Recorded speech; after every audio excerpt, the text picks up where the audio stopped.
Sveiki visi, su jumis aš Raudonasis Lapinas ir šiandien jums parodysiu, kaip įsirašyti Minecraft Fabric serverį. Tad nieko nelaukiam ir keliaujam mokytis, keliaujam! Gerai, tai iš esmės mums reikės poros dalykų. Tai pirmasis dalykas yra FTP programa, aš naudosiu WinSCP, jūs galite naudoti kitą, jūsų mėgstamą, kaip tarkim FileZilla. Jeigu nežinote, kaip naudotis FTP programa, kaip ją atsisiųsti, įsirašyti, kaip prisijungti prie serverio, tai jau esu pamoką padaręs ir apie tai, ji taip pat bus palikta šio vaizdo įrašo aprašyme, tai tikrai viskas yra labai nesunku ir manau, kad viską sugebėsite. Kitas dalykas, tai mūsų naršyklė, kurioje aš jau esu atsidaręs pagrindinį Fabric puslapį, kur atsisiųsti serverį. Tai šią nuorodą taip pat būsiu palikęs aprašyme, tai irgi rekomenduoju tikrai užeiti, bus greičiau ir paprasčiau. Na, o čia ką mes matom, tai reikia pasirinkti versiją, pasirinkti Fabric Loader versiją ir Installerio versiją. Tai aš viską paliksiu čia taip, kaip yra. Jūs galite, pavyzdžiui, paspausti čia, išsirinkti ten kokią 1.25, 1.26, kokios jums reikia. Tai tiesiog spaudžiu mygtuką Executable Jar ir jau siunčia, susitinkam pagrindiniam lange. Gerai, tai aš jau esu pagrindiniam kompiuterio valdymo lange, jau įsikėliau atsisiųstą jar failiuką. Tai dabar ką reikia padaryti, tiesiog ant darbalaukio spaudžiam dešinį pelės mygtuką, naujas, susikuriam naują aplankalą, čia tiesiog parašysiu Fabric serveris. Įkeliam šitą jar failiuką į aplankalą, atsidarome ir pasileidžiame. Dabar turėtų susigeneruoti, to jau matome failai. To jau viską parodysiu, ką daryti toliau, iš tikro čia viskas yra labai paprasta. A few moments later. Taip, tai jau matau, kad po pirmo paleidimo sugeneravo visus mums reikalingus failus. Neišsigąskite, jums nieko neturi išmesti jokių papildomų langų.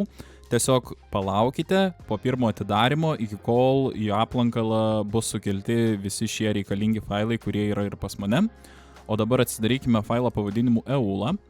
Ir štai čia iš false pakeiskime į true.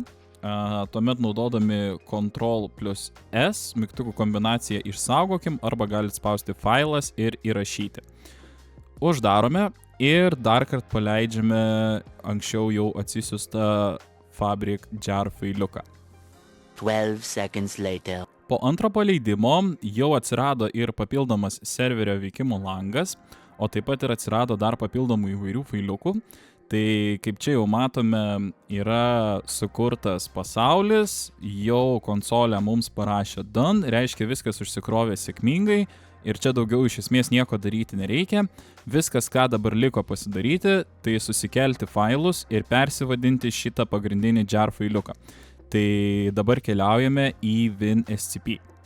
Kai jau esate savo FTP programai, aš dar kartą pasikartosiu, kad naudoju WinSCP, ir prisijungsite prie savo serverio, pamatysite, kad jūs turbūt irgi turit nemažai papildomų įvairių failiukų. Tai pirmas žingsnis, ką čia reikia padaryti, tai tiesiog juos visus pažymėti ir ištrinti. Aš ištrinu naudojant mygtuką delete, jūs galite ištrinti naudodami X mygtuką. Sutinkame. Ir beliko šiek tiek palaukti, kol ištrins visus failus. Eventually. Na, man jau ištrinė visus failus, kaip matote, čia yra visiškai tuščia, tai dabar tiesiog ką man reikia padaryti, tai pasižymėti visus šituos failus, tą galiu padaryti su mygtukų kombinacija Ctrl+A, tada nukopijuoju su Ctrl+C ir čia paprasčiausiai įklijuoju su Ctrl+V kombinacijomis. Paspaudžiame gerai ir jau iš mūsų aplankalo keliauja visi failai į serverį. Gerai, tai mano visi failai iš kompiuterio jau persikėlė į serverį. Tai ką mes dabar padarom, spaudžiam dešinį ant failo, spaudžiam pervadinti ir užvadiname server. Ir Java versija, kurią naudoja jūsų Minecraft'o versija. Kadangi pas mane yra 1.21, tai aš rašau 21. Jeigu jūs naudojate 1.24 galbūt versiją, tai tenais, jeigu neklystu, Java versija yra 17, tai jūs tiesiog čia turėtumėte rašyti Java 17. kaip susižinoti, kokią Java versiją naudoja jūsų serveris, tai tiesiog paprasčiausiai galite pagooglint. Google'as visą laiką išmeta, kokias Java versijas ir kokie serveriai naudoja. Nu, aš mažiau daugiau žodžiauju ir išsaugau, paspaudamas tiesiog Enter. O dabar keliaujam į naršyklę, kur aš jau esu atsidaręs savo Red Fox Cloud valdymo pultą ir pabandome paspausti mygtuką įjungti ir žiūrime, ar užsikraus mūsų serveris. Few inches later. Taip, tai ilgai netrukus, serveris užsikrovė, dabar tiesiog lekiam patikrinti, ar tikrai viskas veikia per Minecraft'o žaidimą. Ir aš jau savo žaidime, tai įsirašiau Minecraft 1.21 Fabric versiją į Minecraft klientą, nes, tai reikia padaryti, kad galėtume žaisti Fabric serveryje.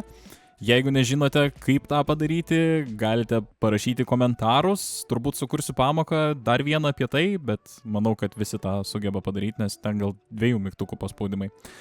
Na, aš bandau jungtis į savo serverį ir panašu, kad viskas veikia.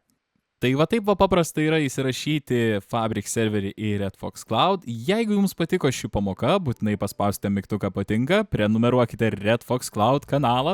Jeigu mane žiūrite kur nors kitur, būtinai paspausite širdelę ir pasiekite Red Fox Cloud. Būtinai parašykite komentarą, kokios kitos pamokos norėtumėte, nes Raudonasis Lapinas skaito visus jūsų komentarus. Ir jo, nebežinau ką sakyti. Tai su jumis buvau aš Raudonasis Lapinas ir sakau jums iki kitų kartų. Ate!